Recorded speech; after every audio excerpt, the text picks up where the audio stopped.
What is your freedom worth to you? Each of our guests had a light bulb moment. They longed to live rather than merely exist.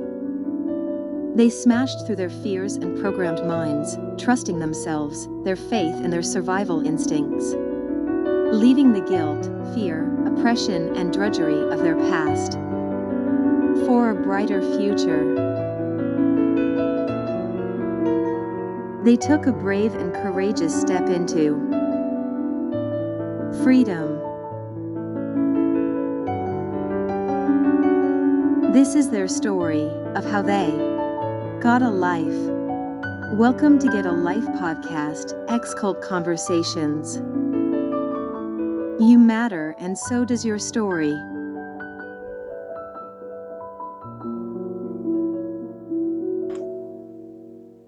Good evening, everyone. Welcome to the Get a Life podcast, Ex-Cult Conversations. I'm here with my friends Anne and Gilly and Ross, and we have a very special guest with us this evening, Drue Wiggins. Drue left the Brethren some time ago and has very vivid memories of how the Brethren changed from the late 50s and through the 60s, and was also around and in the Brethren at the time of the infamous 1970 Aberdeen story. So I will hand the microphone over to you, Drue, and you can start your story at the beginning. Thank you. Well, thank you. I hope it means something to you, because I'm very aware that more recently the podcasts have been from younger people, and perhaps they don't know the history of what happened before. So that's what I thought I would come to, really. So I lived in Harrow from 1957, I think, onwards, and the meeting started off okay, but then it became very much them and us, with the very rich people and the sort of poor people, lesser known ones. So it became very much political, I suppose is the word, and they picked over everything. And I would tell you from my diary, which I kept every week, you would see that just about every week there would be care meetings, there would be confession meetings, there would be someone being thrown out, someone shut up, someone walking out and banging the door. There were disagreements the whole time. It really was horrendous when I look back and think about it. We were not so in the hierarchy, but my parents were very good. They were very committed. But my father did all the amplification for meetings, so that took a lot of his time. My mother was a great hospitable person, so we always had people in. The house was always full of people, which was lovely. I loved that. I miss it, actually. But then commercialism came in, a lot of commercialism. And I don't know whether you knew, but we all had to make marmalade and tomato ketchup and cakes and bread and sell it to each other after the meeting. It was absolutely crazy. And some of the stuff was not even edible. So that was a bit of commercialism we had then. Now this is under the original Bruce Hales, not the current one. So we're really going back.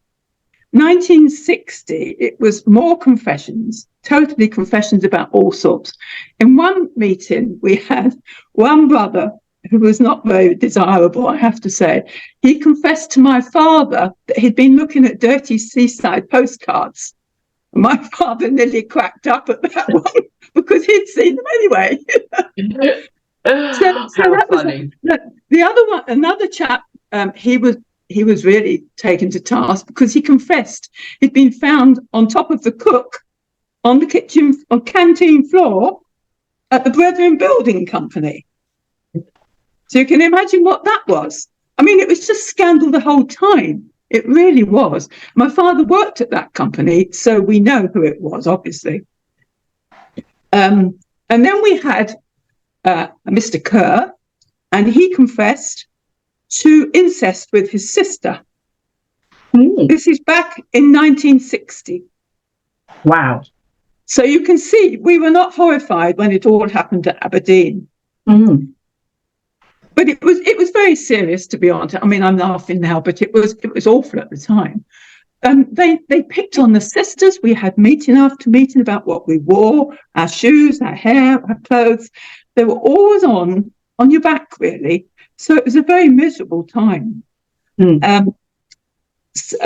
just at the end of 1960, the open basket for collection came in. So that was that. You all had to watch. Now, I had to laugh because we had a chap who'd come in from the outside, as they call it. And when the basket went round, he put a £10 note in and took a fiver out because he wanted change. Well, you can imagine that went down very well. So we did have fun, I must admit. We just saw the funny side. 61, we were full of mass exodus meetings, lots of people leaving. And then the kids weren't allowed to go to school assemblies. So, of course, I was kept out of that. You had to go in at the end for the notices with the JWs. And then they got it in their bonnets that anyone working away from home, children working away from home, all had to come home. So my two sisters had to come home from their jobs where they were. So that was another one. Now we get to the Kerrs, and my parents, extremely prudish. You could not imagine how prudish they were. And they were asked to go to tea at the Kerrs. And to their extreme embarrassment, Alan and Madeline asked my parents advice on sexual activity, what they should do, how to make it less painful. You can imagine my parents just about cracked up. They didn't know what to say because they don't talk about that anyway. So to be asked by Alan and Madeline how to do it and what. Can you imagine? This would have been in the 60s. So 61. 61, yeah. 1961. Yeah. Okay. I mean, it's just horrendous. You can see why I'm leading up to Aberdeen. I mean, They were just full of this all the time. So that was an absolute hoot, actually, when we got home. So it seemed that they were obsessed with sexual matters. It really did. I was going to say that. I mean, in the normal world at that time, that would have been very unusual, wouldn't it? Yes. Yeah. Yeah. But I just want to ask the question because it's quite pertinent to a lot of things that have been discussed recently. When Mr. Kerr confessed in the meeting to incest with his sister, was anything done about it? Now, I would point out this was obviously a long time ago when the authorities perhaps wouldn't have been aware generally in the world that these things happen and how to deal with them. But was anything done about it apart from forgiving him or anything? No, just forgiving him. Our brothers confessed and we forgive him. He obviously was a bit quiet for a while, I think. Yes. But yeah, I can see him now, and I know the sister, what she looked like in it. Yeah. I mean, I appreciate it was a different era for that type of thing in the 60s anyway, compared to now. But it's interesting that the issues that are coming to light now were going on way back then as well. Exactly. The rights are good, were they? No. Yeah. No. Well, this is it. So then what happened? Oh yes, we got it for. We three girls got it for the clothes we wore, our hair, our hats, everything really. We were told off for laughing in the meeting, and Alan Kerr was really furious with us. But we just saw the funny side because it was so awful. If you didn't laugh, what would you do? So that was it. What happened then? Oh, yeah, 1963, of course, the meeting times changed to 9 o'clock for the breaking of bread. 12 and 3, that was it. My father was very rudely treated. He spent a fortune on amplification, but they didn't appreciate it. In October 63, we had this ministry about the breaking of bread, that when you handed the bread to the person next to you, you gazed into their eyes, and similarly for the wine. So we all had to look at each other. Well, we didn't want to look at each other at all. Stupid, absolutely stupid. And I had a Japanese car, a Mazda, and I offered a lift to a young brother because he had a long way to walk to the meeting. He refused to get in because it was Japanese. It was just this constant ridiculous rules the whole time. Yeah. So when you say, Drue, that on the Sunday the breaking of bread was moved to 9 o'clock and you had 9, 12 and 3, what had been the kind of meeting regime late 50s, sort of early 60s prior to that? 11 o'clock, 10 o'clock, and then 9 o'clock. 9 o'clock. As a child, it was 11 o'clock. Okay. Yeah. And then was there a meeting every evening as well, or not? No. So what Monday prayer meeting, Wednesday the Bible reading, care meetings on Saturday if there were some. So there weren't so many meetings. No. Okay. It was more livable. That was a change that happened in the 60s. I remember my mother saying a similar thing because she joined the Brethren sort of middle late 50s, and things changed dramatically in the 60s from the point of view of the meeting regime and the intensity. Is that fair to say that? Very much so. Yeah. Yes. Yeah. It was getting really ridiculous. Nothing like it did at all, did it? But yes, I mean, we carried on as a family. My sisters were working. I'd left school by then. I'd started a job. So yeah, that was 63, didn't I? I think 63. Yeah. Yeah.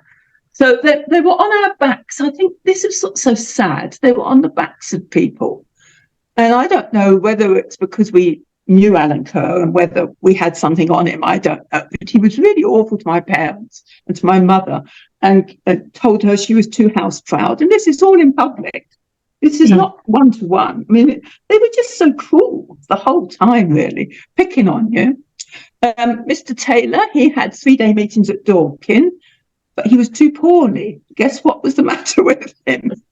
And this is way back. This is way penis. Yes.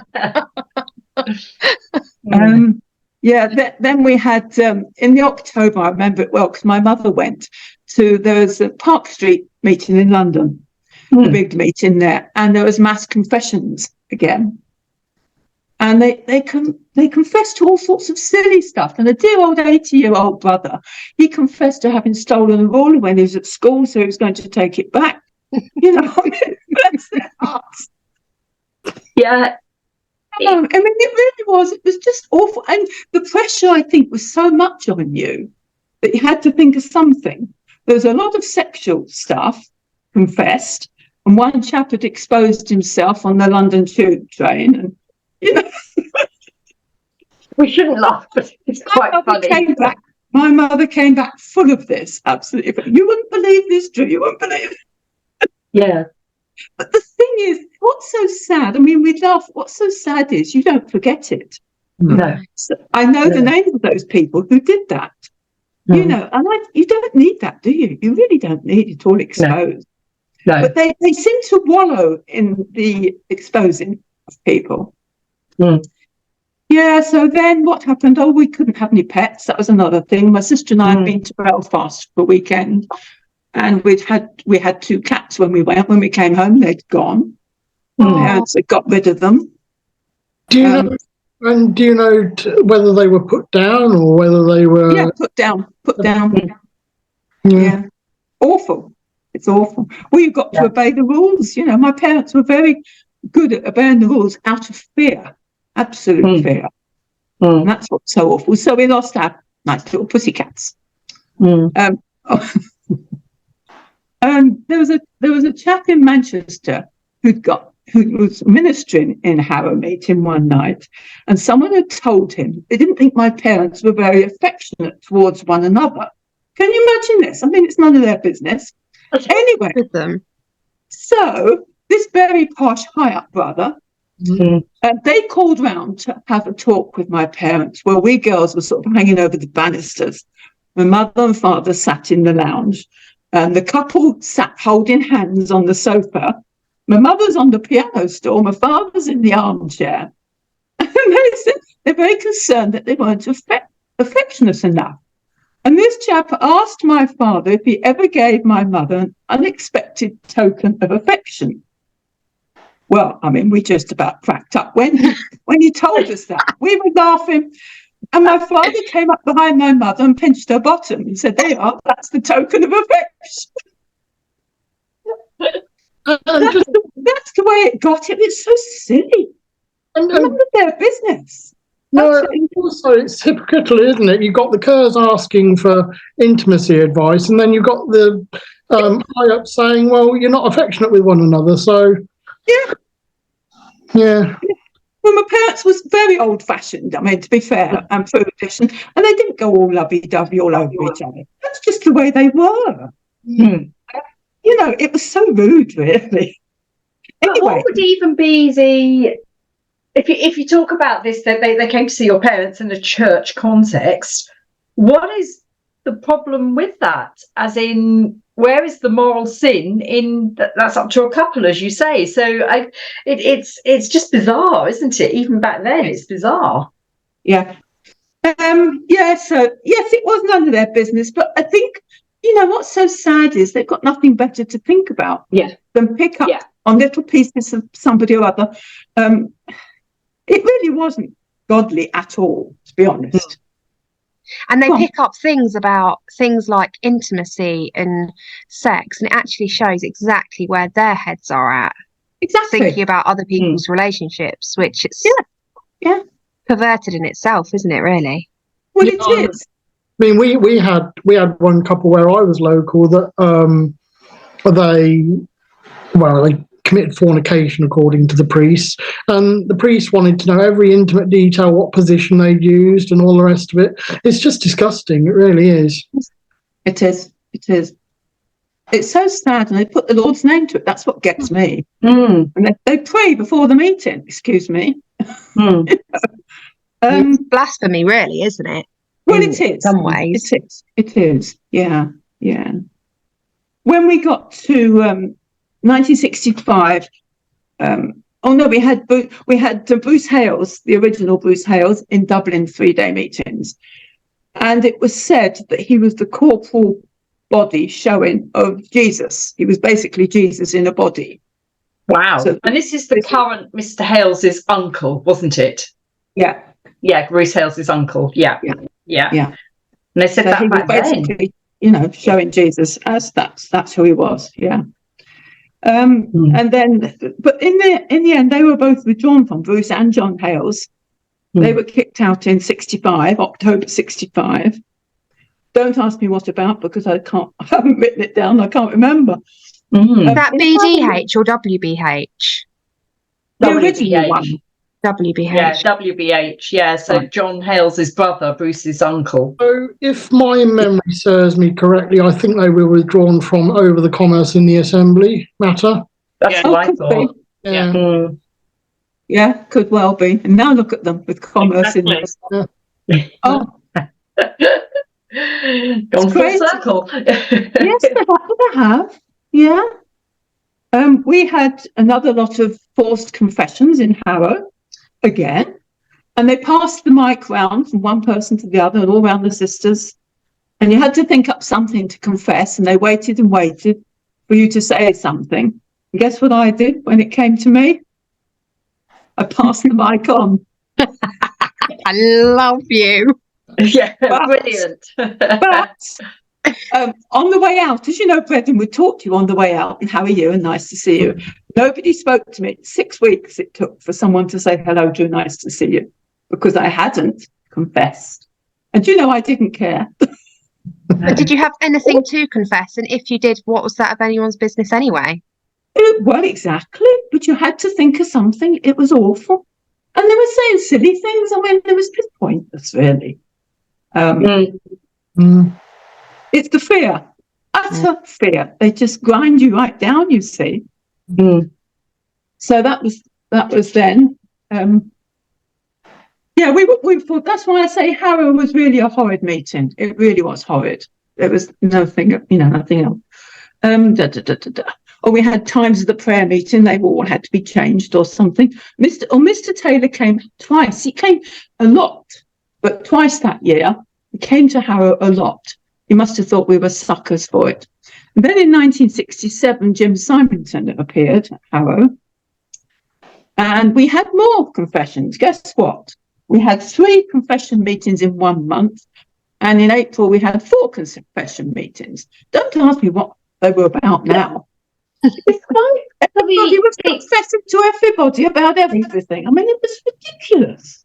To the perhaps the listeners who aren't familiar with how a brethren confession meeting would go, what that actually, who called it, and then what actually happened when you had to confess to these ridiculous things.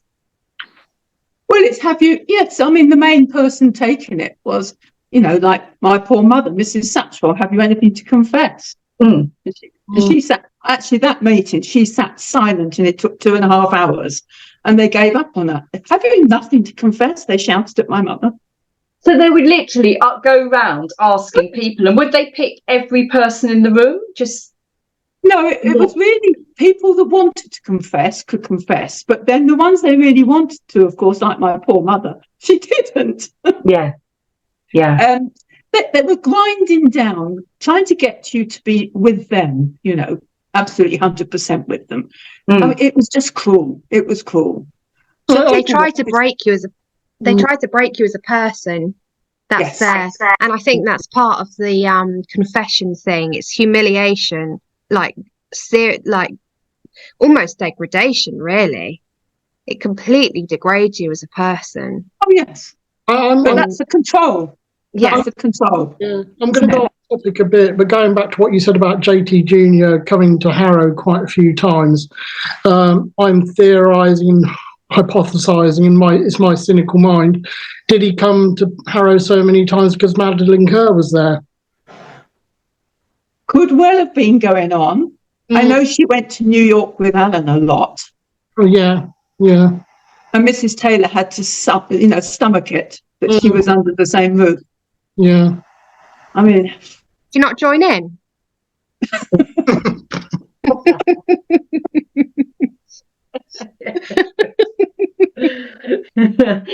I went off piece there.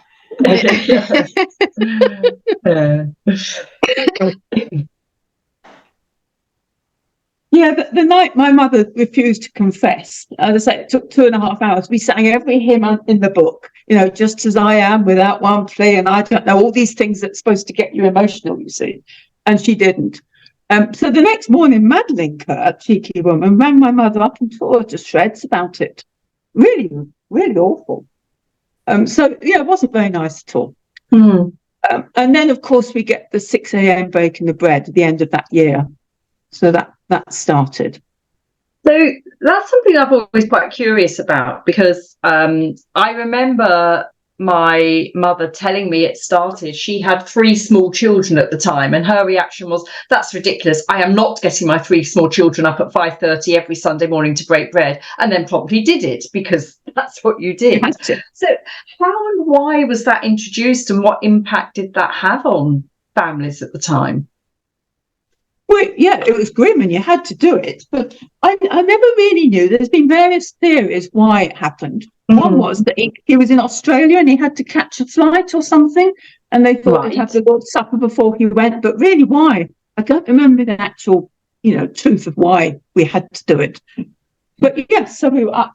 Oh, this cat's going mad. We were up very early. It was just awful. But we 3 girls, let the cat out of the bag now, because were we in scarves then? I think, oh no, we weren't in scarves, were we? I can't remember where we were in scarves. But we used to go, they say the Lord's coming at the breaking of bread. That's their theory. Yeah. So how he's going to come all around the world, I don't know, but never mind. And so we would go in no faith at all that the Lord was going to come at the breaking of bread, because we would get up, leave our electric blankets on, and then go back afterwards and get in bed. So we were not very true to the faith, were we? No. Yeah. No, not at all. But yes, it was awful. What they've said about the suppers recently being, like, when I've questioned it, like, why did they go to 6 o'clock? They refer to the scripture of the Lord coming like a thief in the night. So you'd have to be at the supper at 6 a.m. because that's still the night. Oh, I thought that was, well, that's for the rapture. I thought that bit was. Not for the breaking of the bread. Yeah, but then they believe that the rapture is going to come in their breakings of bread. So I was always okay, you've got 6 a.m. here, you've got 6 a.m. in New Zealand, you've got 6 a.m. elsewhere. that's not And the watch it same all go up. time. Yeah, it's not the same time globally. And they were like, just don't worry about it. The Lord knows. The Lord knows how he's. And I was like, this just doesn't make sense. It just doesn't make sense. Now, it was something about the sunrise, wasn't it? Breaking of bread at the sunrise. There was a scripture. I must confess I've forgotten the quote for that one. I thought it was something to do with Mary going to the tomb at daybreak. Oh, could be. Could be. All these theories. We were all told something different, I'm sure. I'm going to go and grab my index and have a look. One sec. Yeah, I was going to say, I think what's coming out of here is nobody actually knows why the breaking of bread has. None of us, and we've all had our time in the brethren. Nobody knows why it has to be at 6 a.m. on a Sunday morning. Yeah, crazy. And then you weren't allowed to speak on the way out, were you? No, because you had to carry your impression with you and then go and reflect on it, didn't you? Was that? Yes. Yeah. But when you think about it, that was the great thing about it, because you could just scuttle home. You didn't have to say hello to anybody. Yeah. Oh, madness. Yeah. And when they moved the supper to 6 a.m., so you were having meetings at 9, 12 and 3 on a Sunday. Did they then increase the amount of meetings on the Sunday? Because in my day, we had 6, sort of through the 70s, there were 6 in a day on the Sunday. Did they increase that at that time? Yes, we had 6 o'clock, 9 o'clock, 12 o'clock. I think the last one was 5 o'clock. I'm just trying to think now. Yeah, we did increase. They shoved a little one in at 3:30 as well. Yes. Yeah. I know. When I left, they were all day basically, weren't they? It was dreadful. Yes. Sorry, I didn't quite catch. When did the supper go to 6 o'clock? Which year was that? December of 67. Okay. Thank you. 67. Yeah. Then in 68, I'm just scanning these things, that they decided not to go through a book for their Bible readings, but they would have people's impression, which of course opened up, anyone could speak about anything. It wasn't literally the scriptures. I mean, they based it on a text, but that was it. So it's really somebody's impression rather than going through the book of Ezekiel or whatever, chapter by chapter, which is bad in my view, completely.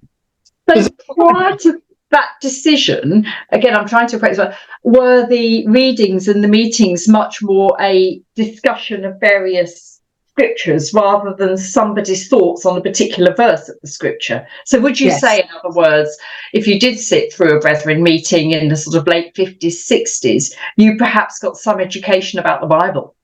Oh, absolutely. I don't regret it because of that. Yes. Oh, you did. And did they go through the Bible book by book in each reading, basically? So did I start in Genesis and gradually work the way through? No, not in that sense. But someone might want Genesis. They do that. Then they might say, "Oh, we'll do, I don't know, Matthew or something." But it would be a book series sort of thing. Yeah. But it wasn't absolutely as the Bible goes. It's just, I remember my mum telling a funny story that a brother picked up the mic in the meeting and said, this would have been when they did, via the scriptures. And he said, "Where were we last week?" And this little girl pipes up, "Last week I was in Western Supermare making mud pies."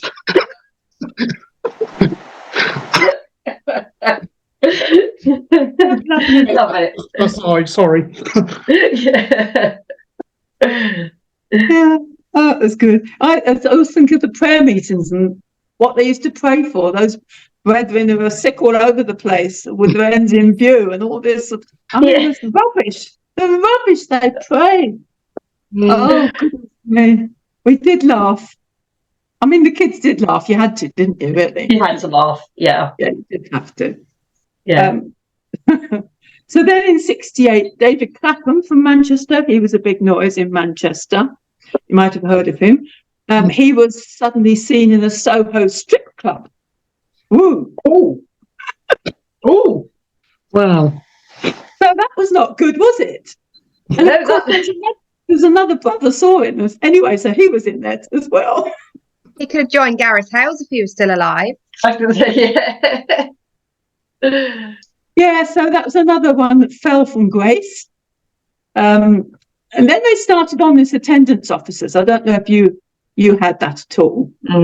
Yeah, I mean, like in Symington's era, they didn't really have them, but they came back. Was it in John Hales's time? I can't remember. Yeah, John Hales's time. That's when a lot of the stuff came back, actually. Yeah. You're talking about looking at each other in the supper. Yeah. That went sort of during Symington's time. But in John Hales's time, we started doing that again, and it was so strange. You had to look at the eyes of the person next to you. Yeah. That's the emblems. It was weird. Bruce Hales, Lord's Day, June the 23rd, 2002. He said, the 6 a.m. supper, persons rejected that. They wanted to sleep in on the Lord's Day morning. I mean, it's hard to take it in, isn't it? See, it's a desire for an easier way, but it's rejection of the person of the Christ. It's a rejection of the minister. That's what it is. So that's how seriously people that thought it was daft to get out of bed at 6 o'clock. It's actually a rejection of some. That's wicked. Isn't it awful? It is. How can they judge that? Yes, exactly. That's awful. When you hear that read out, it's just... Yeah.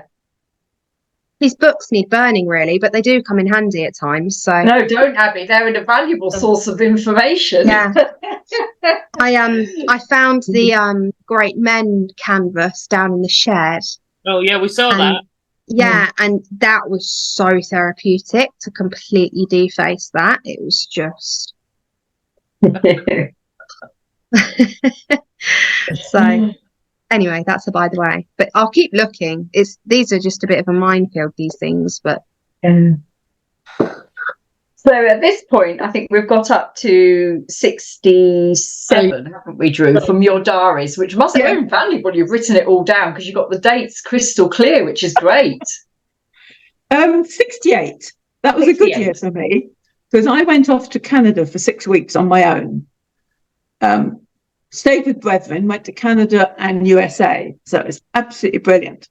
But the trip opened my eyes, as if I didn't know already, but it really opened my eyes because they weren't so stupid as we were in Harrow, definitely. And the kids over there, I mean, going on my own was a blessing. My sister was going to come and then she decided no, she wouldn't. So I went on my own anyway. And, what pretext were you allowed to go away for that long? Well, because I was staying with brethren. Yeah, I got away with it. Yeah. Okay. I know. So it was sort of... Yeah, one dear sister said, you'll never be the same again. And she was absolutely right. My eyes were opened big time. The young kids at all the meetings, they were super. They took me out everywhere after the meetings. I mean, I just had a ball. I really had a ball. And they lived normal lives. They ate in restaurants. The girls were wearing work culottes come trousers. They didn't sort of cover their heads every 5 minutes. I went to a motorcycle race one night. I think it was in Winnipeg. I can't remember now where they took me. And had to creep into the old couple I was staying with back again. But I was covered in mosquitoes ready for Sunday, so that was no good, was it? I was really, it caught me out. But no, it was great. And I didn't want to come home. I really did not want to come home. So, yes, it was quite an adventure, sort of humanly anyway, to go on my own, because I wasn't that old. And then I finished up at Toronto and stayed with a lovely family that I kept in touch with, actually. And that was when I first had my first whiskey, because they just dished it out. So I gave it a whirl. But I didn't want to come home, and I was a different person when I came home. Because before I went, believe it or not, I never said anything to anybody. I was a very shy little soul. But of course, I talked to donkey's hind leg off, as you can find out, ever since. But I found my feet. So it was brilliant, a good experience. But my eyes were opened. And so from then, that summer of 68, then you see what's really going on. Why do you think that there was such a difference between the Brethren in Canada and in England at that time? Do you think there might have... Don't you think the English sort of, I always used to say, you've only got to whisper, Big Jim's got to whisper and you all go, you jump. We were just so silly, really stupid. Yeah. It was mad. And I used to say to my mother, if he told you to put your finger in the fire, would you do it? And she would, it was just crazy. We were so controlled and I don't know, the fear, the wanting to be acknowledged. I don't know why. This is what I worry about with the Haleses is, I'm sure there's some good Haleses. I mean, some of like Bruce Hale's grandkids are lovely. From my experience when I lived in Sydney, obviously they were young children at that point. They're probably young adults now, and they've probably been thoroughly brainwashed. But I mean, a lot of the sisters that, 25, 30 plus, they fancy the pants off some of Bruce Hale's sons, and they drop their knickers if they were asked to, because it would be seen as like a privilege or, like a spiritual, I don't know. They'd not see it for what it really is. And I wonder if that's what happened with this Kerr woman. She thought she was special, because it is. Yeah, absolutely. What's also interesting, we've talked a lot in the podcast about the control Bruce Hales has over the Brethren now, but it seems from what you're saying, although the reach would have been different because it was a different era, that control by one man was still there in the 60s, in that if that one man said jump, the Brethren would say how high. Absolutely. I don't know what it was like before JT Jr., but it's interesting that the same control that we've talked about a lot now that is so worrying was there then too. I think it's sad, isn't it, that people don't really use their brains. Yeah. They brainwashed. Yeah, they don't question. So they go along with it. And fear is the big thing, as you know. Fear of what you might lose. Yes, absolutely. Yeah. So, if Mr. Taylor, the man of God, and all that. But the children in there are taught not to question things literally as soon as they pop out. So they kind of inbred this "we don't question things" from a really, really young age. And me and my husband were so lucky that we did question things, and that's how so many managed to escape. If things aren't adding up and you're questioning things, you're actually in a good place. It's actually really healthy. I often say once you start questioning, you're a goner anyway. Yeah, I agree, Ross. No independent thinking. No. And another question I wanted to ask, Drue, the phrase that you used about JT Jr., man of God, which is obviously was used about Mr. James Symington, it was used about John Hales, it's used about Bruce Hales. Is that a phrase you remember being introduced into the Brethren at any stage? No, it's more what I've heard recently from the podcasts. Ours was our Paul, the apostle. Our Paul, that's okay. Paul. Yeah. Right. Yeah. Right, because I certainly remember. So he was your Paul. I certainly remember Mr. Symington being referred to frequently about man of God. I don't know when that phrase came in. Because I left at the start of Symington, so it could have been. Yeah. But no, it was really Paul, our Paul, the apostle. In the April of 68 or 69. 68 it'll be. Big Jim was at Edinburgh for 3-day meetings. My sister and I went, and we were sleeping on the floor in some friend's house. We had a great time, never mind the meeting. But I had bought a lovely grey suit, and I wore a big white sailor hat, with the brim turned back. My sister got another one in navy, and we were sitting up the back with all the young folks at the back of this tiered hall. Big Jim comes in late. There was what looked like orange juice under his chair. And he got started on the meeting, and then he shouted up at me, "You there in the big white hat, come down, I want to look at you."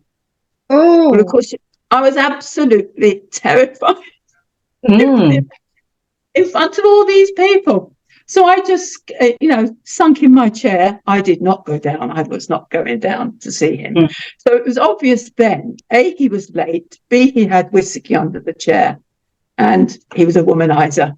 I mean, it was blatant, wasn't it? So that was awful. Now, the next night was the prayer meeting. When we got home, it was prayer meeting time. Of course, they were asking, how did you get on? What did our brothers say? And what could we say?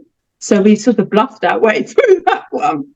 Yeah. But would you have known he was drunk? I mean, obviously, the orange juice under the chair. But would you have known from the way he was talking in the way meetings? he was speaking? Yeah. Slurred speech. Yeah. That was way back then. Yeah. Yeah. Oh, definitely drunk. Yeah. In COVID, on a Thursday and Friday, they sent a link to recordings of like past ministry, and somehow they've still got them from all the way back then. I'm sure they're stored away at BGT or something. Me and Bruce were so confused why they sent Aberdeen around. They sent the actual recordings of Aberdeen around. We could not understand a word he was saying. Now, Bruce Hales, it might have been a manipulation that he sent that round, because he has always gone along the line that it's a test for the brethren as to whether they fell for it or not. And he's still bleating on about that today. But when we heard that recording, you can't fake slurred speech, and I mean, for a start, it's ungodly behaviour, and you can't it's just physically impossible to slur speech for that long.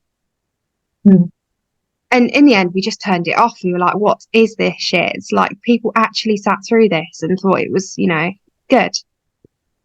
Were you at Aberdeen? No. We were up in Scotland, but not actually at the meeting. Okay. Yeah. But yes, I mean, I'd seen it. I'd seen it before anyway. So, I mean, it was no surprise in a way. He was just the pit, really was. Dreadful man. When we got to this prayer meeting, and my sister and I didn't know what to answer. However, we bluffed our way through, but behind me, talking as you do after the prayer meeting, were these young brothers and Alan Kerr. And he was talking to these young boys, and I'll quote him. When he was demonstrating with his hand, which I won't do. When you feel things rising, get home to your wife, he says to these young men. They weren't even married. So you can see the filth was way back. I mean, I was just horrified. I thought, for goodness sake, this is a prayer meeting, and that's what you're saying. And these young lads, I mean, they didn't know what to do. They didn't know what to say. They're like, oops. Don't have a wife. Yeah. They hadn't even got one. I mean, it really was. They were obsessed. It was, anyway. Oh, and then in the June of that meeting, Alan Kerr said that the Lord had appeared to us all by way of Bruce Hales, Jim Symington, and Jim Taylor. A bodily appearance of the Lord in all those three men. Can you imagine? So, I mean, when I look back, it's just awful. It's no wonder my husband can't stand it. It's just awful. Yeah. Anyway. Yeah. So then I was asked to go to a 3-day meeting in Dartford. By this time, I'm the only girl at home. And obviously, I presume it was a matchmaking thing. I don't know. Was it 68? This is 68, 69. 69. Yeah. And yes, my sister had got married. So I had to go to this jolly meeting when I didn't want to. And I put in a box room. My bed was in a box room, and people I didn't know. I didn't agree with it anyway. So I hated that weekend, absolutely hated it. But I had to put up with it. So, what I didn't tell my family was on the way home, I came home early on the Sunday, never told my mum and dad, and I called in at the Royal Albert Hall and went to a concert there, and it was absolutely wonderful. And I sat there with tears rolling down my face at this marvellous, marvellous music that we had been denied all those years. You couldn't, you weren't allowed to listen to it. It was just incredible. And I remember sitting up on the balcony, and the steward in charge of the seats, came up and said, "What's a young lady like you doing on your own here?" And I thought, yeah. I mean, I was, this is completely strange, but what a wonderful thing. I never let on. I thought, this is what it's about outside. What's wrong with this music? There's nothing wrong with it. But of course, you weren't allowed to listen, were you? So, sorry, what month was that? This was in the, what did I say? It'd be after June. Yeah. No, I was just wondering whether, just thinking about it, would it been part of the BBC proms, do you think? It could have been. You're right. It could have been. They run from June till September, I think. July to September. Yeah, right. It could well have been, actually. Yeah. Were you not scared doing that? Well, it's exciting, wasn't it, really? I mean, when I think back, I parked my car near the Albert Hall. I mean, you'd never get near it today. And I wanted it and got myself a ticket. I mean, I was mad, really, but no, I'm a bit like that, really. Why not? Yeah. It was Borjac's night, and it was just wonderful. And I've never forgotten that night. It was super. But of course, I couldn't tell Mum and Dad, could I? Anyway, all this time, of course, don't forget, Alan and Madeline have been going to and fro from New York. Alan used to go to New York on business. And of course, Madeline went with him many times because Jim wanted her there. So Alan started to take meetings, and it was all very silly and nothing concrete spiritually at all. So then we come to 1970. I mean, you can go back on stuff, but 1970, he was in Cleveland. He took meetings in Cleveland, USA. And then that was when we had to have a hair let down. Because the scriptures of Mary washing the feet of Jesus and wiping them with her hair. So we had to let our hair down. Well, I just thought this was absolutely hilarious, really. I was staying along with two cousins, with my sister, who was now married to, I don't know if anyone knew, Leonard Baker, a ministering brother from Gaydon. I don't know if anyone knows of him. Well, my sister married his son, for better or worse, I have to say, Powder. And so I was staying with her at Stratford-on-Avon, and this ministry came out. Well, my sister, being very obedient, we must, let our hair down. Well, of course, we still had hats in those days. So, of course, she goes off to the hairdresser to get her hair suitably trimmed so as to wear her nice hat on top. My cousin and I, we were stuck. Well, we didn't let our hair down. We sat at that fellowship meeting and we didn't let it down. Well, we're in here absolutely hoots with these sisters coming in with these hats on top of her head with all the hair down her back. I mean, it really was hilarious. And we were told off for laughing. Absolutely mad. Which, of course, is why the scarves came in later on, because it looked so daft anyway. So the scarves also look daft. They what? The scarves look daft too. Like, yeah, I've shown some of my friends now what I had to wear to the meeting. They were like, "What is that?" I know. And they're getting more and more stupid by the day, because sisters are putting like this thick wadding underneath, because they're all high-end designer scarves now. They want to show off as much branding. You have the name at the back. Yes. And they're out here. You look like a bloody windsock. Oh, but just going back on that, why was he so obsessed with what women wore? Why? Yeah, that's exactly what I was thinking, Drue. And I was also wondering, again, the change from hats to headscarves. What was the official reason, if any, given for that? No, I think it was because all we sisters were sort of vying with each other for model hats and model this. But then... so you were being pretentious with your hats? Yes, and then, of course, we're pretentious with our scarves with the name at the bottom of the silk scarf, Do you think there could be any chance it was your big white hat in Edinburgh that did it, Drue? Yeah, that changed things. I think that was the turning point, and we all had to wear headscarves from then on in. Oh, I'm sorry about that. You see, Big Jim spotted your hat, and that was it. Sorry, carry on. You have to laugh. Yeah. But the night coming back from that fellowship meeting, my cousin and I were just in bits about it all. So I rather naughtily said to my sister and her husband, "The man is mad. Jim Taylor's mad." Mm. Well, that was it. I was escorted out of the house. Leave my house. You don't talk about Mr. Taylor like that. So I said to my cousin, "What am I going to do?" Because my parents were away anyway. And so she said, "Well, come back with us." So I went to their house for the weekend. So my sister kicked me out for saying that Jim Taylor was mad. That was nice, wasn't it? Mm. However, so we left. But he was then in the June, the scarves come in, hats are out and scarves in.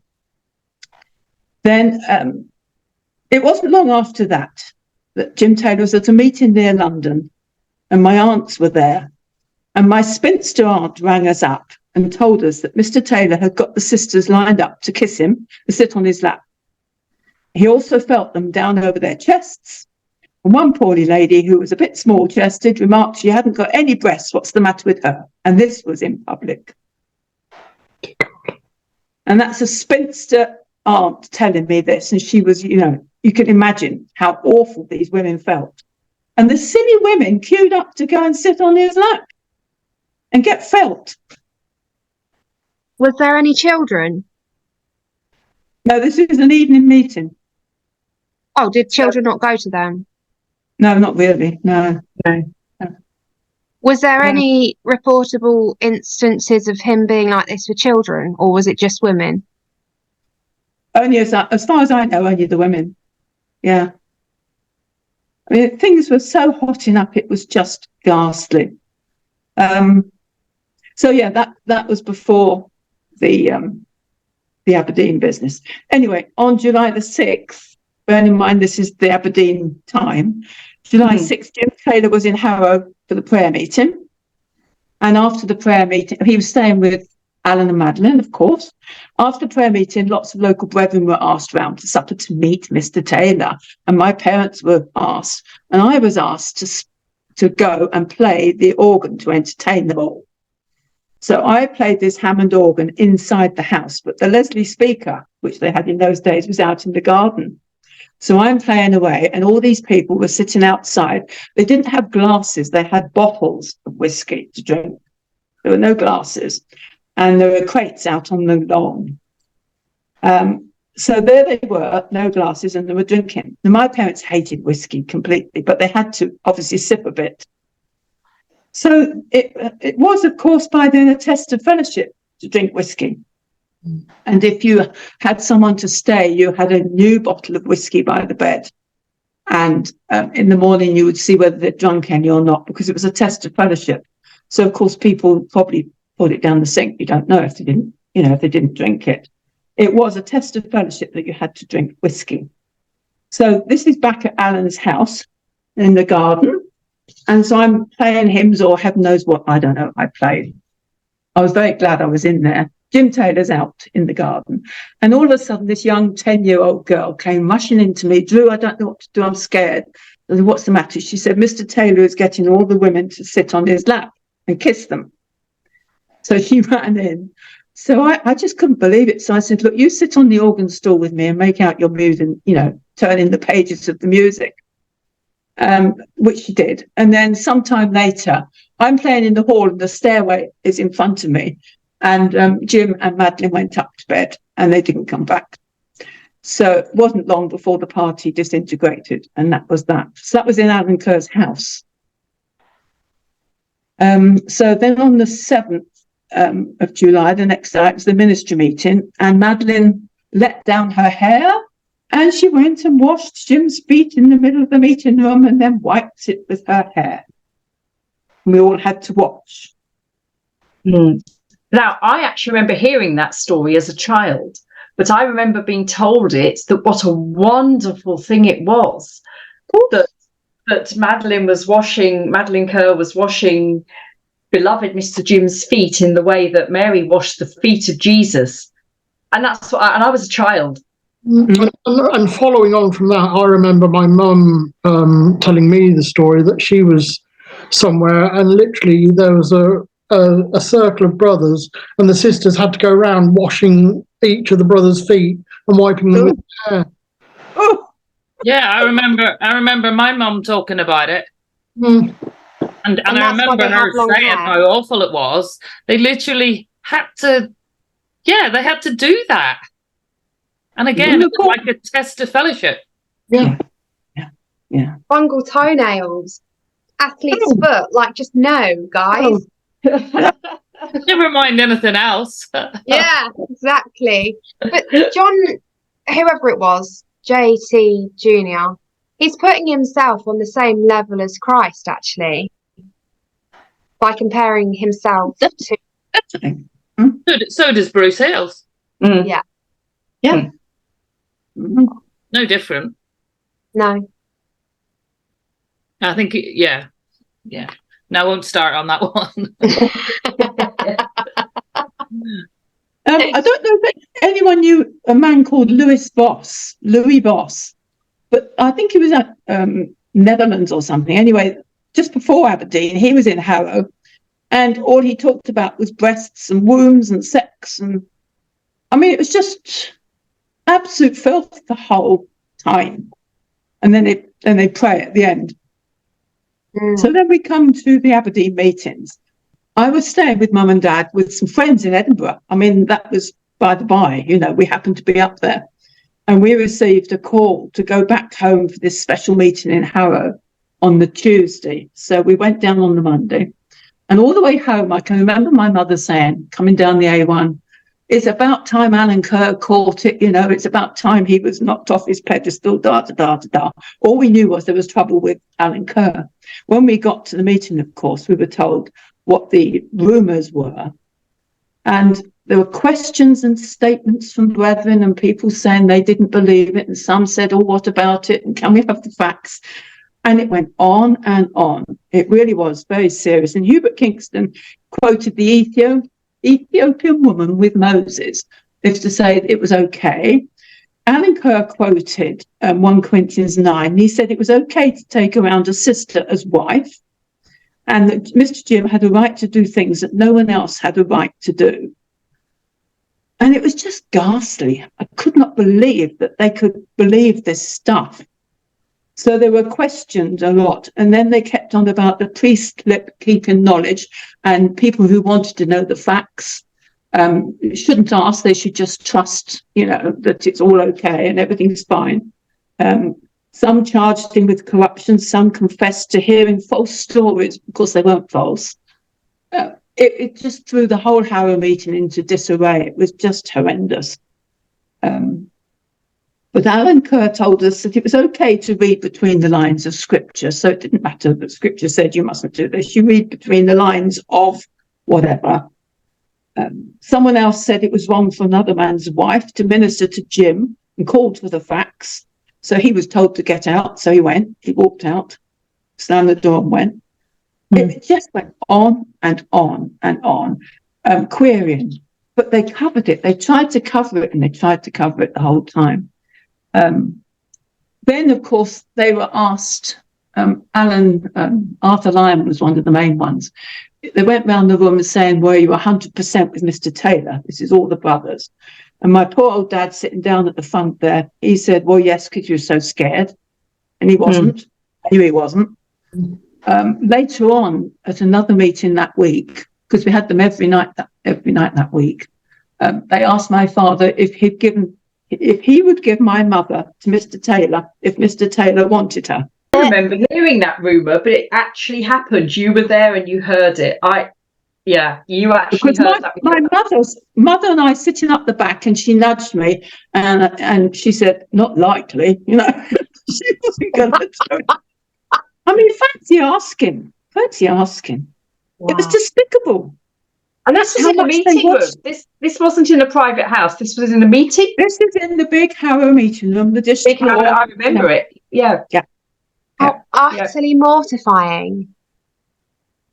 Yeah. And were there big walkouts in that meeting, or? Yeah. Lots of people were leaving. Lots of people.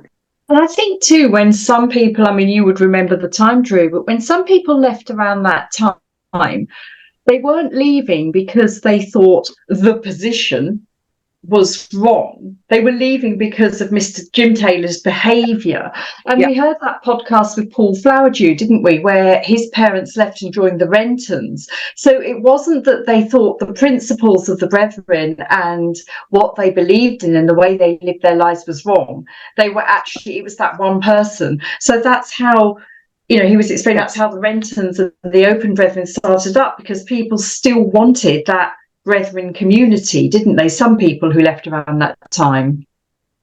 Yes, they carried on. Yeah, they carried on as meetings. Yeah. Yes. But then they all fell out. If you look, they're actually carrying on what JND set out to do in the first place, really, which is no hierarchy. Yeah. Yes, it was sad. It was very sad. So the Harrow meeting at that time, it was the summer of 70, wasn't it? The summertime. Yeah, that must have been a complete turmoil, particularly of all the meetings in the UK. Because of Alan and Madeline being there. Yes. Yeah. I mean, they were fated as superstars. They were absolute superstars, Alan and Madeline. They could do no wrong. They were on a pedestal. Madeline wore black from head to toe, black headscarf, black dresses, right down. I can see her now walking down the steps in the hall. She was told, they said that she was the purest lady in the land, and we all had to look up to her. Yeah. I can remember Alan and Madeline Kerr coming. I was at the Luton meeting, which wasn't so far from Harrow. And I can remember them coming to the Luton meeting. It probably would have been after Aberdeen, because I have no recollection of Aberdeen, but shortly afterwards. And it was like a hushed whisper. The Kerrs were coming, and Alan Kerr came and preached in Luton. And it was like this, you know, it was something to be revered. I had no idea what had happened just a short while previously. No idea. So you're right. I think they were somehow treated as... Oh, they were. They were fated. He took meetings all over the place after that. Yes. For a short while. Yeah. Oh, it was just... And even up to 10 years ago, whenever they went anywhere for a break, they were still spreading the lies. You know, they were telling the story from basically their point of view, and obviously it was their version. Yeah. My parents went to a break with them, and you know, they were really overawed that Alan and Madeline were there, and they got to hear all about Aberdeen firsthand, sort of thing. And I was just thinking to myself, you utter twits, how can you be taken in by it? Because I was still in, obviously. So I don't know if they passed now, but you know, as I say, up until 10 years ago, they were still spreading the lies. Yes. Oh, they were definitely, you know, top of the tree, so to speak. But it wasn't for long. But obviously, they went back up the tree because they were actually thrown out, withdrawn from in the Christmas of 70, and they were withdrawn from on January the 1st, 1971. There you are. But not for long, because obviously they came back in. But I don't know about when they came back. But it really was the pits. There was no question about it. Absolute pits. I'm just sort of thinking while you're talking, if everybody had believed the truth back then and the whole thing had fallen apart, how would a lot of people have coped, like those older people that have believed? That's right. You know, I think about it now. If something like this happens again, I know I've said it before, but I just can't imagine how my parents at 85 would cope with the fact that it's all been a lie. But I think that's probably why back in that time we did end up with the Renton Brethren and the Open Brethren and so on, because people who had given their lives to it and wholeheartedly believed in it. It would be cruel to say to them, you know, what you've believed in is a lie. So they kind of gravitate to something that is going to bring them that comfort factor, but the bit that was wrong has gone. In other words, you know, as they set up the Renton Brethren, it's very, very similar, but there isn't that big gym there. That's yeah. And I wonder, and to go back to what you're saying, I don't know, it's speculative, isn't it? If something like that happened now, if a big scandal came out about the leader, I wouldn't be surprised if a similar thing happened. And in a way, that wouldn't be wrong, because I think there would be people who couldn't cope with the transition to what we now know is freedom and normal life. I think that would happen up to a point that people would continue having their meetings. They would continue having their version of the breaking of bread, because that's their community, that's their comfort, that's their belief. That's right. No, it's true. They all gravitated to a sort of brethren group. Yeah. You had the Rentons, you had the Frosties, you'd have Frost as well, yes. Yeah, you previous to that the Lillington one, which is the Leamington Spa Coventry group.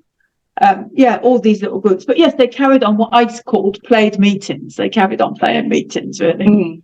Well, I prefer to be. I used to do that when I was 3, Drue. Yeah, we did. We did. Sit on the stairs and play meetings with my dolly. Anyway, carry on.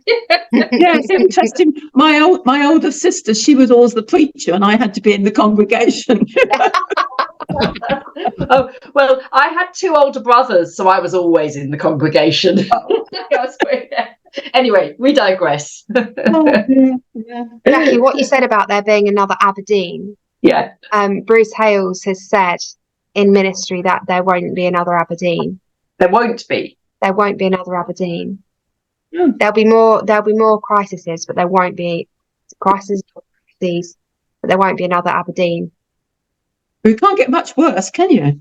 I was going to say, really? There's a lot of answers to that one, but I probably shouldn't say them on the podcast. But it'll just be something very similar but slightly different. Exactly. Yeah. I agree, Abby. Yeah, it'll be on the same lines. That's for sure. Who is he to say that there won't be another Aberdeen? He doesn't know that.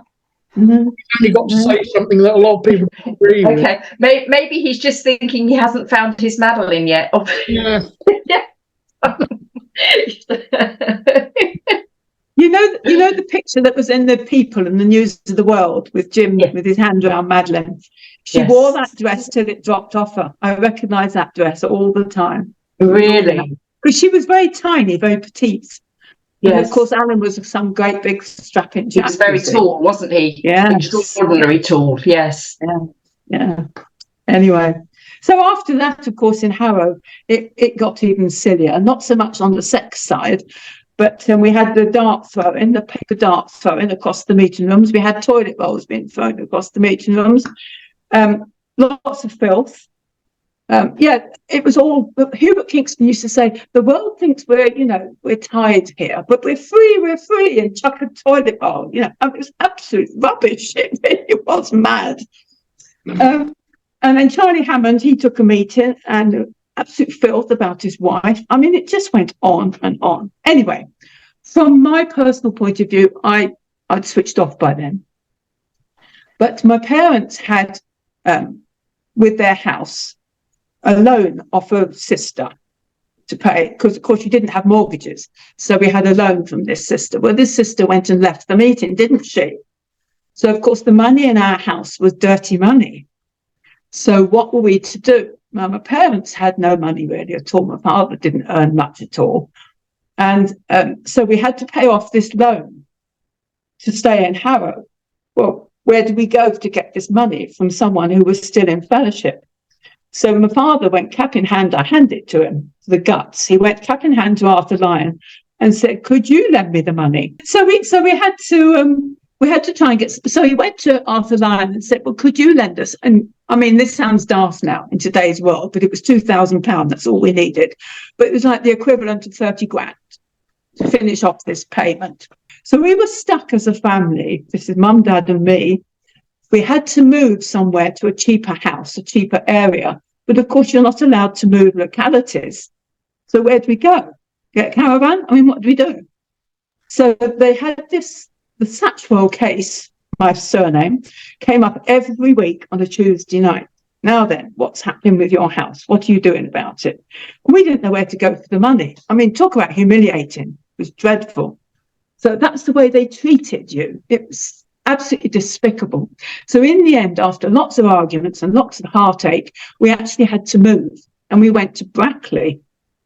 Why we went there, I don't know. That's my parents' choice. So, and of course, we got a much cheaper house and we paid off this jolly loan. So there's me moving with my parents. By this time, I'm 26, grown woman.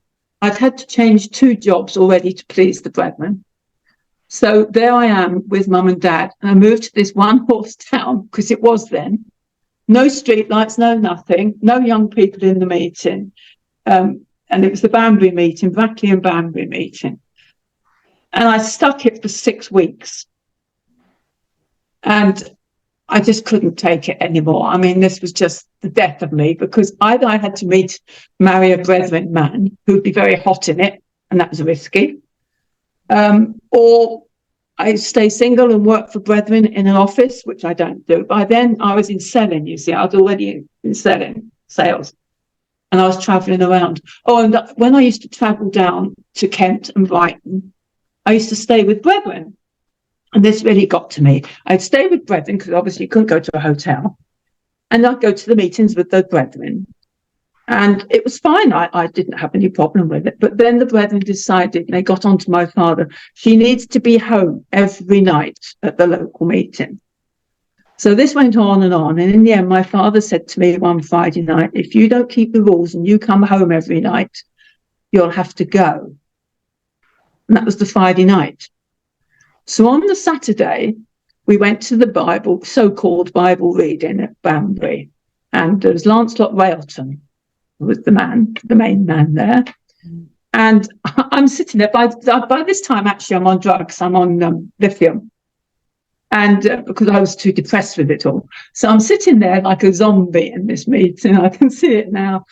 And I could hear him say, amongst the mist, we don't want any passengers. We don't want any passengers. I thought, you don't. You're absolutely right. You don't. You don't need any passengers. And I'm one. So when we went home, we had lunch. My mum and dad went out for a ride in the afternoon. So I picked up the phone and rang my sister, who had been chucked out in the April. And I rang up and said, do you want a lodger? Packed up my car with everything I could think of and went. And I just left a note on the fridge for my mother, not my father, because my father told me to go. So that was that. So I stayed with my sister for about 6 weeks. And then she had to move from their house. So it was a question of finding somewhere. So I got a bed sit in Bedford, £7 a week, would you believe? It's very damp, very nasty. But I kicked off there and that was it. That was me out. Wonderful. I cried for about 2 days, well, tearful a bit. And after that, I thought, what are you crying for, Drue? You're free. So I left and that was it. And how did you cope with not having any closure, like leaving your mum? Because obviously you left while I did the same. I left when they were out of the house. How did you cope with that in later years? I've always said they made their choice, I made mine. I knew it would break her heart. I'm sure it did. And I left a note to her particularly and said, I just think it's best for all of us, because I didn't agree with any of it. And she knew I didn't, and they didn't agree, but they were too scared to leave. Far too scared to leave. So I just said it's best for all of us. I've seen her twice since then. And that was it. And then she died. So, that's the way I deal it. They chose and I chose. And yeah, I mean, she was very good. I'm sure it must have broken her heart, because eventually I was in this bedsitter in bed. But then I managed to get made redundant 3 weeks later, would you believe? So anyway, I managed to get myself another job. I walked the streets and got myself another job. And that turned out to be a very good one. And they moved me to Cheltenham as a sales rep. And so I did well there. And then I was in this bedsitter for about a nice flat, actually. It was about £10 a week. It sounds mad now, doesn't it? Rental. And then I thought, that's a waste of money. So I'm going to get a house. I'm going to buy a house. And the company I was with, they were absolutely wonderful. And they upped my wages so I could get a mortgage. I mean, there was talk about God looking after me when I left. It was just incredible. And so I got this maisonette in Gloucester. And I lived there. Now, my mother, I always sent letters to them where I was, what I was doing, never anything back. But then one day my mother answered with a bit of paper, and she said, there's a van coming to your house on whatever it was. And it's just from us with our love. And there were 2 single beds in there, with all the beds in that had come from home. And there was all sorts of bits from home that she said, we don't need it now. We don't need it. How my father got to, how he let her do it, I don't know. I'm really, anyway. So that was very kind. So it just showed her heart was there. But they had to stay, didn't they? They had to stay. That's what's so wrong. Why, you talk about making a choice. There shouldn't be the need for that choice. No daughter should, to live her life free, shouldn't have to choose. No, but it was sad. I mean, it used to get to me, but what can you do? I don't think they would ever have coped if they'd stayed in, come out. They wouldn't have coped. I just don't think they could cope. So it was better that they were there, really. When my father died, I got a slip of paper, the back of an envelope, the 3-corner bit at the back of the envelope that you stick down. And that was in the envelope. And Mum had written on it, Dad went to be with the Lord December the 6th, 1985. That was it. That's all I got. So that was that. I've since found out where he's buried, etc. That was him. And then, of course, she was left on her own, so she couldn't live on her own because you're not allowed to. So she was put from pillar to post and pillar to post. And it went for years, actually. So from 85 to 2000, I didn't know where she was at all, not a clue. And I'd suddenly get urges about finding her. And I go to electoral rolls. This is all before internet stuff, but where it's all there. And searching around, going to libraries, thinking where else could she be put? And bit by bit, you sort of thought, well, maybe, she could be this town, that town, whatever. You just didn't know where your own mother was. It was awful. So anyway, when it got to the year 2000, I was, and again, I'm going to try and find her, must find her sort of thing. So I went on the libraries and electoral rolls and various things. And then I suddenly realised I've got a cousin who still is in Manchester. So I thought, well, maybe she's living with them. So I went to the Yellow Pages and looked up, just in case, nursing her, doctor surgeries, first of all. And then I'd ring up the practice manager. And they were so rude, some of these people. Don't you know where your mother is? What's her name? Da, da, da, da, da, da. Oh, they were so rude. Anyway, one person said, yes, she's on our books. She's got the same name as me. She was Drusilla as well. She's on our books. So I said, could you tell me the doctor? So she said, yes. So I said, would you make an appointment for me with her doctor? So she did. So I braved myself. I got myself going over there. And I went to see this doctor, this very posh clinician. And I gave him a picture of my mother as I last knew her. And because my name's the same as hers, I'm trying to prove who I was.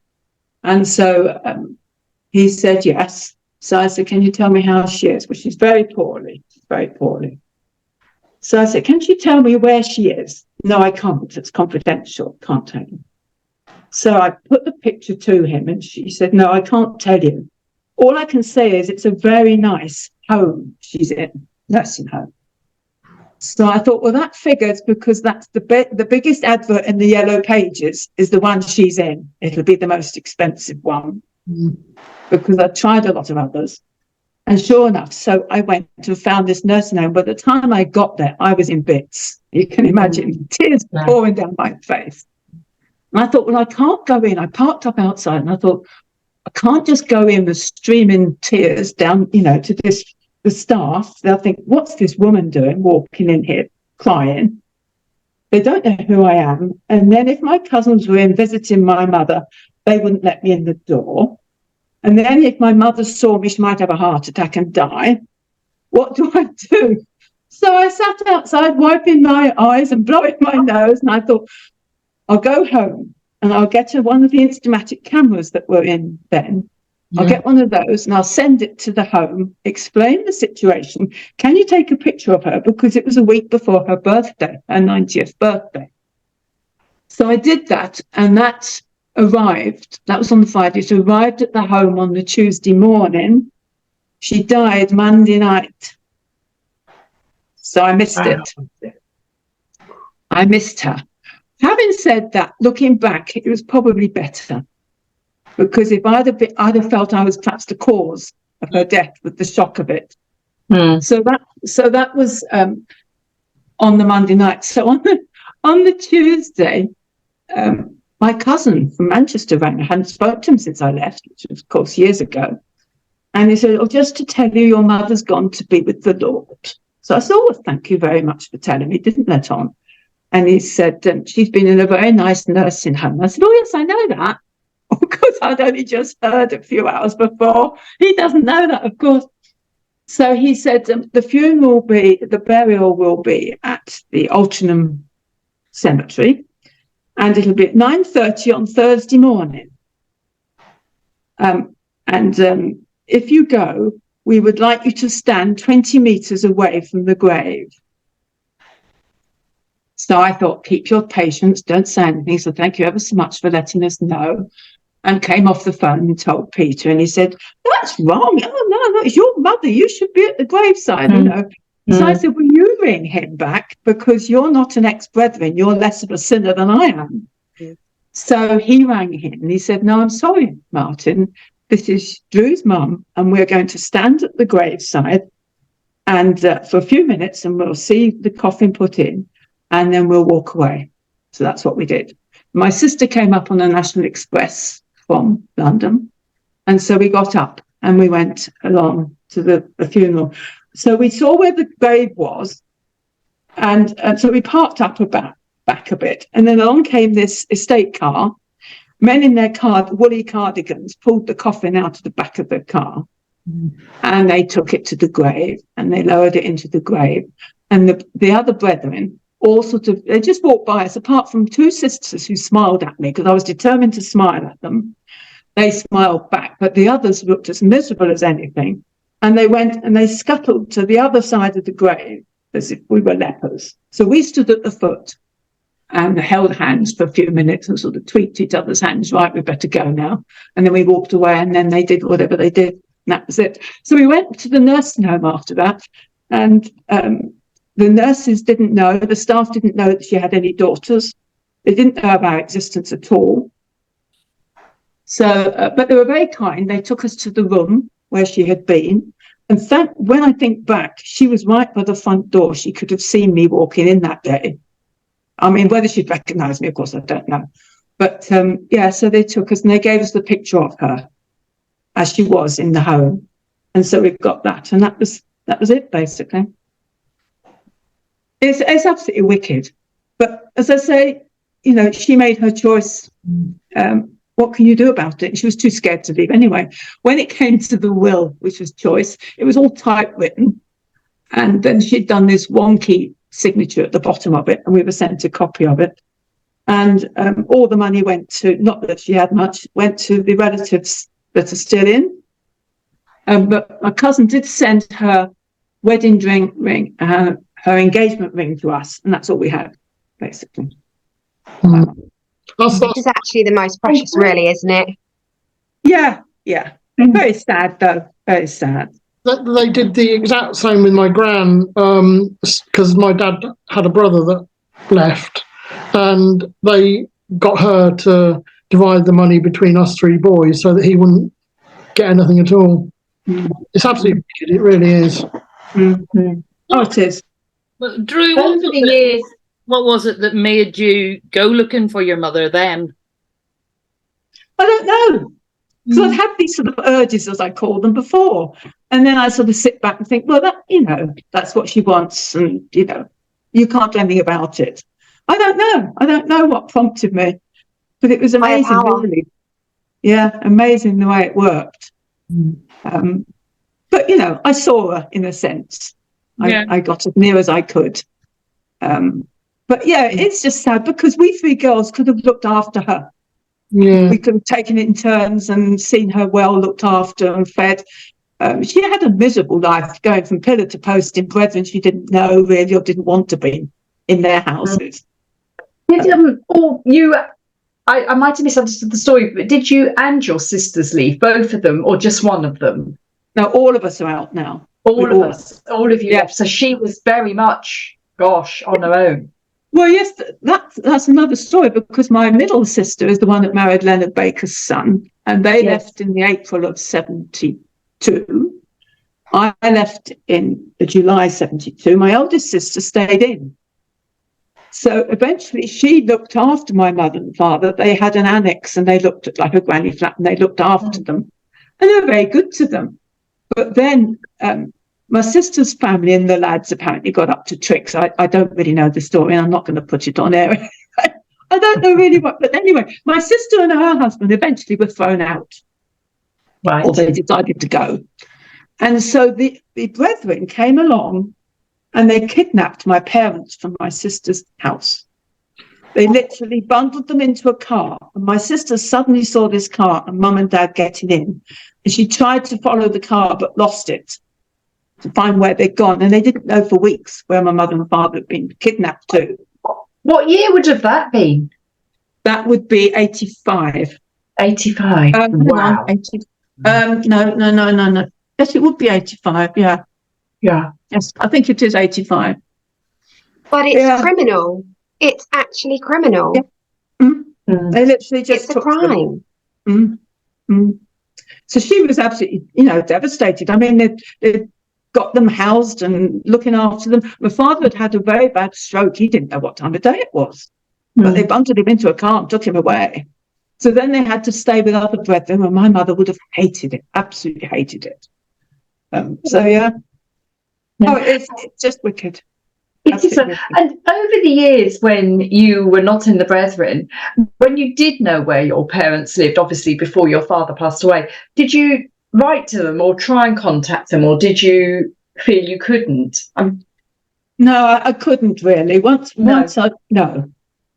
No, I mean, for a start with my eldest sister, where they lived, I didn't really know that. I didn't know much about that at all. So, no, I lost touch with a lot of it, to be honest. So I learned a lot afterwards. No, it's just so sad for old people trying to be faithful to the Lord, as they would say. Yes. And yet they're actually stuck in that system. Yeah. Yeah, and there would be no reason. To most people who don't understand how the brethren operate, there would be no reason for your mother not to have contact with her 3 daughters just because they don't go to her church, which is the bottom line of what it was, wasn't it? And that's what's so criminal about it. As we say all along, quite often in these podcasts, is what they do to families. And they have this quote, and I read it once very recently, actually, I remember, in something I was reading this week. It's not the brethren that break up families, it's sin that breaks up the families. And they honestly believe that. But then you want to say, well, if you like, for you, Drue, what was the sin you committed apart from packing your car up and saying, I don't want to go to this church? It was, unless there were. Apparently, the official line of why I left was I had a tape recorder. That's what they said. Okay. But it's funny because later I met someone who was actually at that meeting, and he said, I felt awful because I had a radio under my bed. Yeah. But yeah, the official line was that, really, she's not, good enough. But I actually took the bull by the horns and went. You took that decision. They just twisted it. They twisted it. Yeah. Well, I've got a recording of our meeting, both meetings of being shut up and withdrawn from, and actually no reason was given. No. So all the brethren have just manufactured their own story of why we've left. In my opinion, your children are far less likely to be sexually abused out here than they are in there, because you're surrounded by paedophiles in there and you don't have a choice. Out here, from my perspective, I don't know if other people would agree, but if someone is showing red flags, you cut contact immediately and you take your children as far away as possible from potential harm. But in there, you can't do that. I mean, even our local supper, we had a paedophile who I raised concerns about, and I was called round to a priest's house and sort of, what are you doing talking about this? It's been over 40 years ago and the brethren have forgiven him. Why are you talking about it? And I actually had no idea that anything had happened 40 years ago. I was looking at this man, noticing his violent behaviours towards children, and that's what I was picking up on. And then they quoted the scripture saying, if you won't forgive another their sins, then God will not forgive yours. Like that. I was like, is that how you are forgiving the paedophile, just by saying that? You're putting his... It felt like they were putting his blame on what should have been his blame onto me. Very clever. It is. It's mental manipulation, isn't it? Well, it's another form of abuse, really, actually. And especially considering what I'd been through, I recognise the signs. I wish sometimes that I couldn't, because I saw it so often in there. That I could have kept the police very, very, very busy. And I'm still debating, especially with this new law coming out in England. Whereas if you know about a case, you need to talk to the police about it. So let that be a warning to the parents of the children that I know about that have been abused. Bloody report it fast before I do. And that's the thing, is the way you should do. Yeah, because I know what I should be doing. But the threats that I've had from those parents, it kind of terrifies you. But what you were saying, Drue, about not knowing why you were withdrawn from, I can remember we had a brother local. He and his wife were withdrawn from, and at the time they weren't told why, and then they were restored back into fellowship, and again they weren't told why they were withdrawn from, and he went to his grave never ever knowing why they were withdrawn from. They were never ever told. That's sad, isn't it, really? Very sad. And after you left, Drue, did the brethren ever try to contact you? I mean, did they? No. Not at all. Not at all. No, they didn't try. They knew you were a hopeless case, but they never tried to follow you or come and see you, or... Yeah, because I mean that was actually my experience too. Once I said I don't want to be part of it, they never told me I was withdrawn from anything. I had no idea for about 25 years whether I'd actually been withdrawn from. I still haven't officially been told, but I knew because I left on the Saturday, and on the Tuesday morning the phone rang at my sister's. And it was Lancelot Railton wanted to speak to me. And he speaks with a very high voice, very madness. And he said, "Oh, Drusilla, I want you to come to the meeting tonight, the ministry meeting. We want to have, talk about you leaving, sort of thing. We need to do the necessary."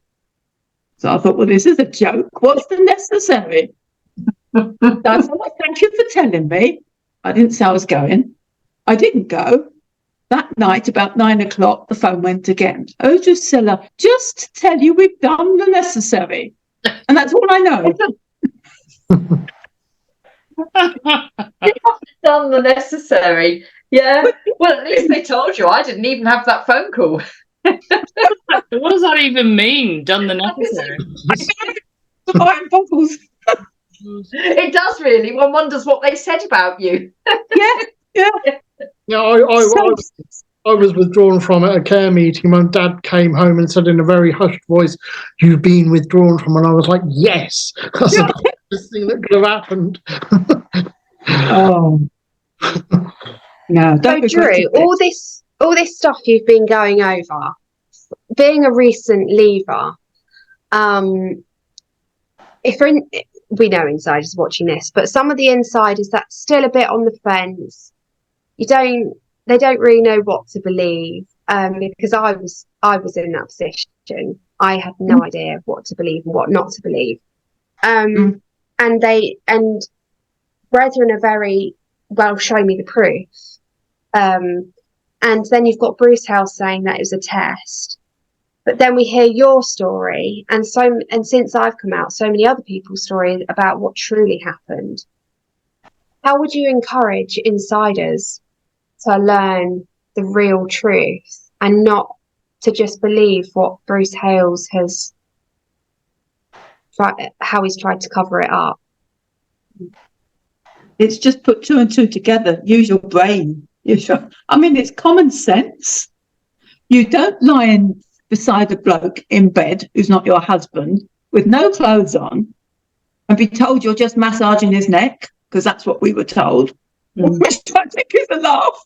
I mean, I think for those that are inside, I think you've given a really invaluable insight, Drue, because you were in Harrow and saw things that, I know you weren't at Aberdeen, but you saw things in that very odd relationship between Alan and Madeline Kerr and JT Jr.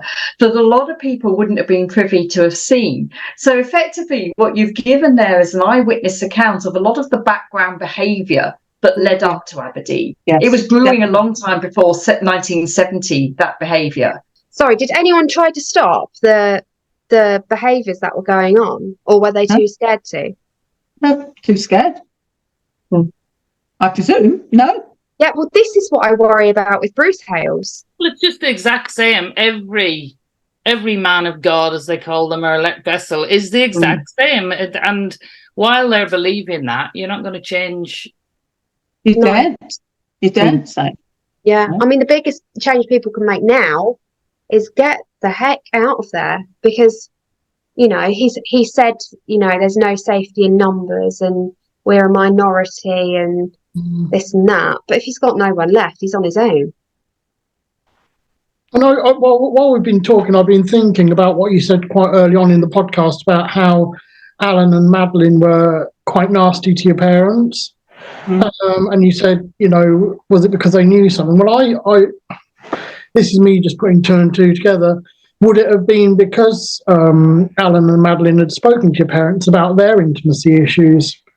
Yeah. They then were really nasty to your parents because your parents were privy to some really confidential knowledge. Could well be. I mean, it was just bizarre anyway to ask them round. Yeah. It's just not normal. No. My parents would not be therapists, for goodness sake. Yeah, exactly. Go to a sex therapist if you've got issues. Do you know what I mean?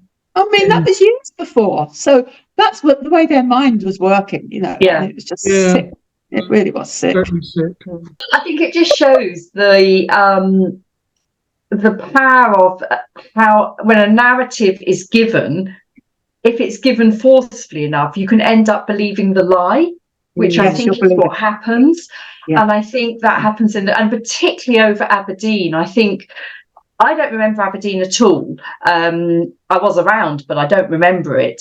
And I think the stories I heard about it as I was growing up, you know, the usual, it was a test of the faith and my brother was a pure man and it was something the Lord told him to do because it was to show who was true to him. I heard all those stories as I grew up. But then when you look at it back with adult eyes, you think, no, he was just with another woman. That's the bottom line. Yeah, that's the bottom line. Which, you know, whatever. We don't care. but just be honest. Yeah. Well, they say, don't they, that if you tell a lie often enough, you'll end up believing it. Yeah, Well, absolutely. Yeah, I think that's true, and you will end up believing it, and that lie can then become a person's truth. And I think, sadly, that's possibly what's happened to a lot of people in the Brethren, because actually, to think anything else, yes, for some people, would be devastating. It would be like you say about your parents, Drue.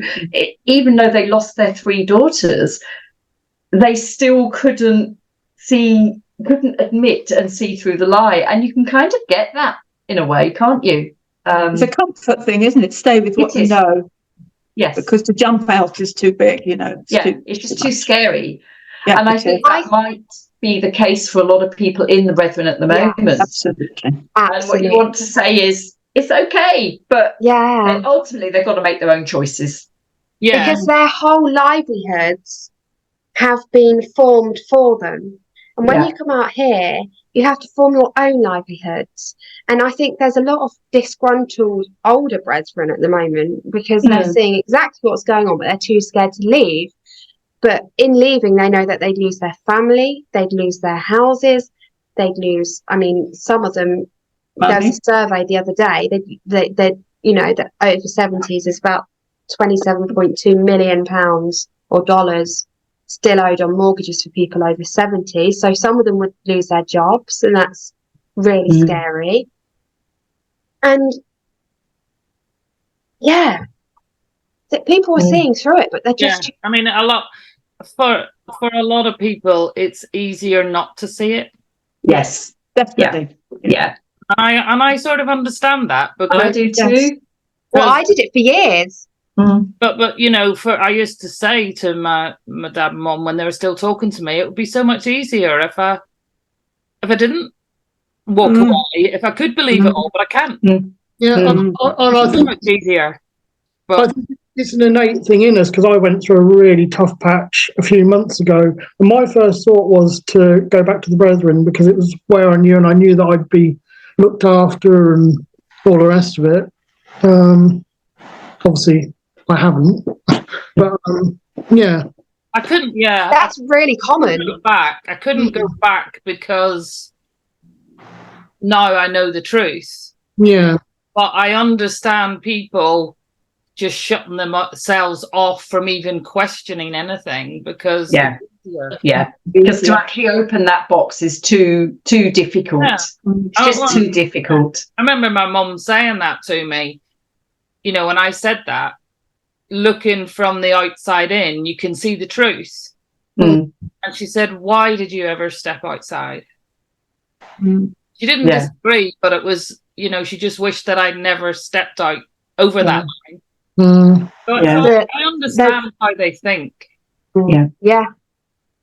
There's a man down south at the moment who is attempting to return to the Brethren. And I've heard the story, people very close to him, and it's so sad how the Brethren found him, as you were saying, Ross, at a low point after his daughter had got married, and he found himself at this low point because he wasn't told that she got married, which is wrong in itself. And then the Brethren have just absolutely obliterated this man's head, mental health, well-being, everything. And he's returning to a place where he left because, he saw the truth. And if they get you at that low point, you're screwed. I mean, obviously, I knew deep down that I wouldn't ever go back, but I think it's like your first instinct is to go back to what you know. And again, I don't even blame or judge people that do go back. I would never judge them. No, I don't. Because it's not easy. No. It's not easy. And if that's how people cope with it. Yeah. Well, Drue, thank you so much for sharing your story. I actually have found it absolutely fascinating because I remember the Kerrs from as a child, and it's been really interesting to hear the first-hand eyewitness of what you saw in that time. And thank you for keeping your diaries, because that means we know your dates are spot on, which is fantastic. And I think it will give people a really good, people both non-brethren and people inside watching and other leavers that are younger, perhaps give them an insight into how things changed and what happened. And actually the history of, I want to say, destruction has been going on for so long, so long. So, yeah, we really appreciate your time this evening, Drue. Thank you very much. It's been fascinating. Thank you. Absolutely fascinating. And we will say goodbye. And thank you, everybody. Yeah, bye. Bye-bye. Stay tuned for next week's episode on the evidence of Aberdeen. If you are in a high-demand religious group and need help, please go to oliveleaf.network. To share your story or be a guest on the show, email info.getalife@proton.me.